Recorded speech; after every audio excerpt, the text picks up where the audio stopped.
Assalamualaikum warahmatullahi wabarakatuh.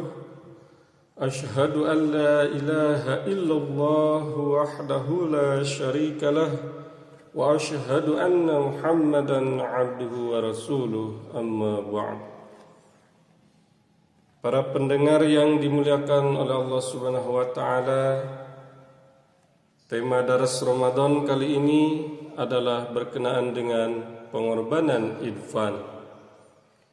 Kita sebagai seorang Ahmadi, tentunya telinga kita sudah tidak asing lagi dengan jenis pengorbanan Idfan ini.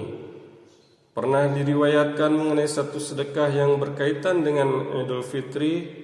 Allahumma salli ala Muhammadin wa ala ali Muhammadin kama sallaita ala Ibrahim wa ala ali Ibrahim wa barik wa sallim innaka Hamidum Majid.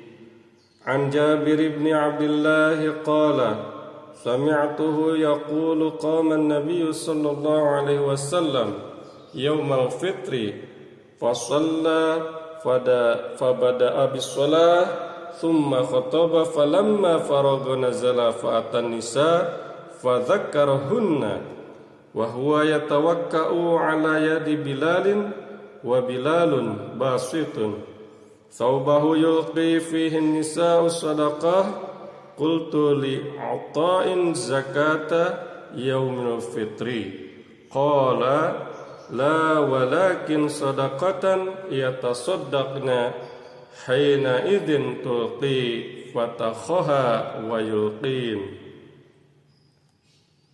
Dari Jabir bin Abdullah berkata, aku mendengarnya berkata, Nabi Shallallahu Alaihi Wasallam berdiri untuk melaksanakan sholat pada hari raya Idul Fitri, dan yang pertama kali beliau kerjakan adalah sholat, baru kemudian menyampaikan khutbah. Selesai khutbah, beliau turun dari mimbar dan mendatangi jamaah wanita untuk mengingatkan mereka dengan bersandar pada tangan Bilal, sementara Bilal sendiri membentangkan kain miliknya hingga para wanita tersebut memasukkan sedekahnya ke dalam kain tersebut. Aku bertanya kepada Atta, apakah itu zakat fitri? Ia berkata, bukan, tetapi sedekah yang mereka keluarkan pada saat itu. Mereka memberikan anting dan gelang-gelang mereka. Hadis riwayat Bukhari. Lalu besaran Idfan dan waktu pelaksanaannya itu kapan? Nah, Idfan di zaman Hadrat Masih Maud alaihi salam sedemikian rupa sehingga setiap Ahmadi yang memiliki sumber pendapatan akan memberikan 1 rupiah ya, sebagai Idfan. Namun di zaman sekarang nilai rupiah itu tidak sama seperti dulu. Ya, jadi alih-alih mematok pada 1 rupiah, para Ahmadi hendaknya membayar sejumlah uang pada kedua Id tersebut, yakni Idul Fitri dan Idul Adha. Nah, dengan tetap memperhatikan semangat pengorbanan ini sesuai dengan kondisi keuangan masing-masing.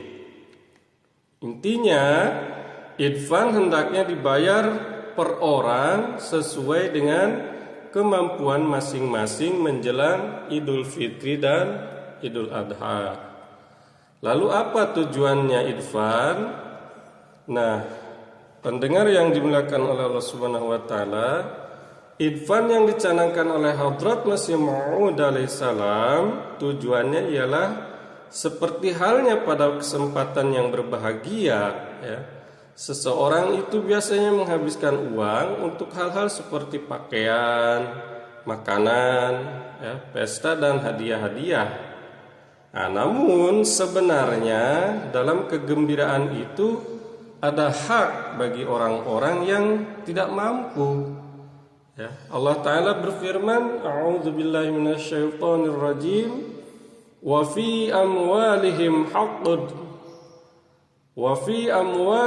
haqqun lis-sa'ili wal mahrum. Dan dalam harta benda mereka ada hak bagi yang meminta dan bagi yang tidak meminta.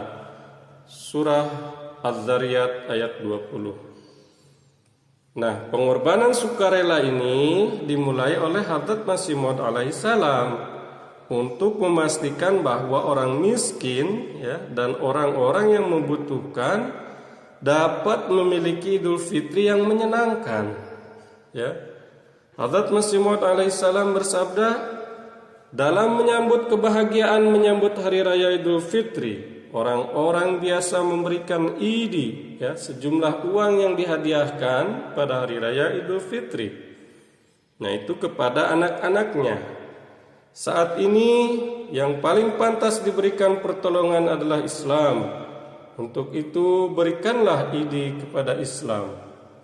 Saya anjurkan kawan-kawan pada jemaatku bahwa demi agama berikanlah idi kepada Islam sebesar 1 rupiah pada hari raya Idul Fitri.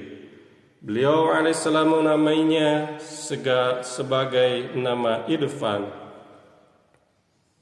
Ya, Hadrat Masih Maud alaihissalam juga bersabda, ini benar-benar waktu yang diberkahi. Tidak ada yang diminta untuk menyerahkan hidup mereka. Ini bukan waktu untuk mempersembahkan pengorbanan tertinggi, tetapi ini adalah zaman untuk mengorbankan hartanya sesuai dengan kekayaannya. Al-Hakam 10 Juli 1903. Para pendengar yang dimuliakan oleh Allah Subhanahu wa taala, lalu apa hukumnya idfan? Nah, seperti halnya sedekah untuk membahagiakan orang yang membutuhkan.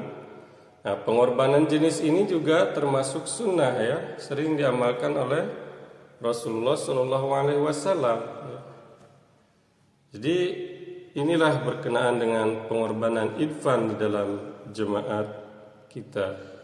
Sekian, assalamualaikum warahmatullahi wabarakatuh.